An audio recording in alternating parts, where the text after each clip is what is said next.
അല്പസമയം മുമ്പ് ഏകദേശം 12:25 കൂടിയാണ് സംവിധായകൻ ഷാഫിയുടെ മരണം സ്ഥിരീകരിക്കുന്നത്. കഴിഞ്ഞ 16-ാം തീയതിയാണ് കടുത്ത തലവേദനയെ തുടർന്ന് ഷാഫി എറണാകുളം ആസ്റ്റർ മെഡിസിറ്റിയിൽ പ്രവേശിപ്പിക്കുന്നത്. പിന്നീട് ആരോഗ്യനില പതിയെ വഷളാവുകയായിരുന്നു. കഴിഞ്ഞ 7 ദിവസമായി വെന്റിലേറ്ററിന്റെ സഹായത്തോടെയാണ് അദ്ദേഹം ജീവൻ നിലനിർത്തിയിരുന്നത്.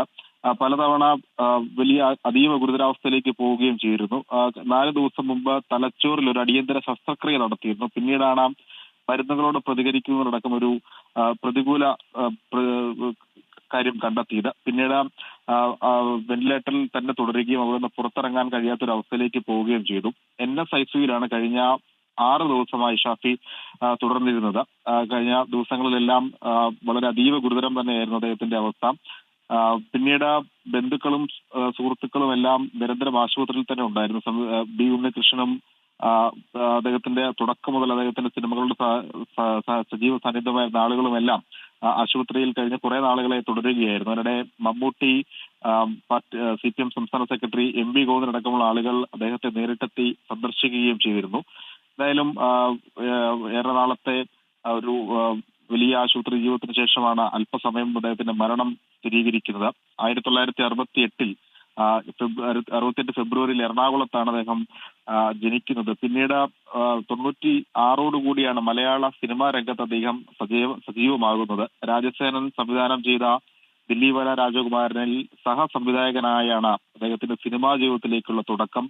പിന്നീട് രാജസേനന്റെ പല ചിത്രങ്ങളിലും അദ്ദേഹം സഹസംവിധായകനായിരുന്നു. ഇതിന്റെ സഹോദരൻ കൂടിയായ റാഫി മെക്കാട്ടിന്റെ ചലച്ചിത്രങ്ങളിലേക്കും അദ്ദേഹം പിന്നീട് സജീവമായി. സിദ്ദിഖിന്റെ പല സിനിമകളിലും സഹസംവിധായകനായി തുടരുകയും ചെയ്തു.